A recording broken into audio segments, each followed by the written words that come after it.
सर्वांना मैत्रीपूर्ण जय Bhim. RK. Bhatkar YouTube चॅनलवर आपले सहर्ष स्वागत आहे। आपण पाहता आर.के. Bhatkar YouTube channel. आमचे व्हिडिओ आवडल्यास लाईक करा, शेअर करा आणि सबस्क्राइब करायला विसरू नका। जय भीम। दगडी चाळ म्हणलं की अरुण गवळीचं नाव डोळ्यासमोर येतं, पण या दगडी चाळीचा डॉक्टर बाबासाहेब आंबेडकरांशी सुद्धा संबंध आहे बरं का। कसा तो सांगते, नीट ऐका। 1927चा काळ फार महत्त्वाचा होता। महाड चौदार तळ्याचा सत्याग्रह, मनुस्मृती दहन आणि अशा इतर अनेक महत्त्वाच्या घटना या काळात घडल्या। पण या घटना घडवून आणणं सोपं काम नव्हतं बरं का। जेव्हा केव्हा एखाद्या सत्याग्रहासाठी, परिषदेसाठी सभा भरवल्या जायच्या, त्या सभा उधळून लावण्याचं काम काही समाजकंटक करत होते।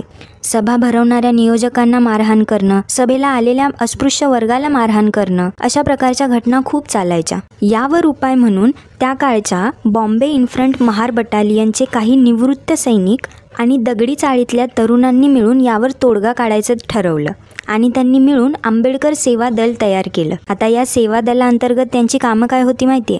सभा व्यवस्थित कशा पार पाडतील याकडे पुरेपूर लक्ष द्यायचं। जर कोणी सभा उधळून लावायला आलं तर आपल्या ताकदीच्या जोराने त्याला रोखायचं, म्हणजेच एक प्रकारे या चळवळीला सुरक्षा पुरवायची। पण इथे गंमत अशी होती की आपल्या नावाने असं कोणतं तरी दल कार्य करतंय हे डॉक्टर बाबासाहेबांना याची जराशी सुद्धा कल्पना नव्हती। या सगळ्या गोष्टींचा उलगडा 13 मार्च 1927ला महाड चौदार तळ्याच्या सत्याग्रहासाठी जी नियोजन बैठक घेण्यात आलेली त्या बैठकीमध्ये झाला।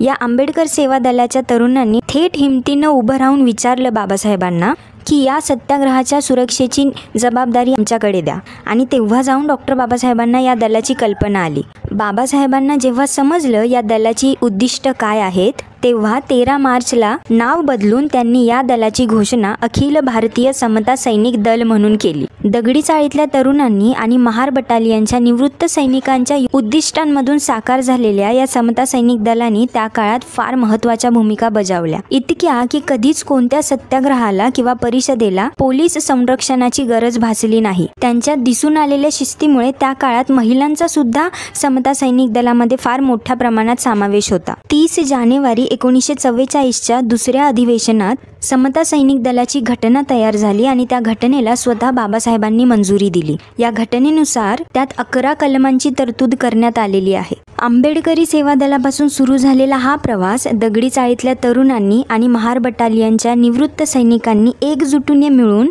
समता सैनिक दलापर्यंत येऊन थांबवला, ज्यात स्वतः त्यांनी डॉक्टर बाबासाहेब आंबेडकरांना सुद्धा सहभागी करून घेतलं या ना त्या कारणाने। ही भन्नाट गोष्ट तुम्हाला माहीत होती का? अशाच नवीन माहित्या जाणून घेण्यासाठी चॅनलला नक्की सबस्क्राईब करा आणि ही गोष्ट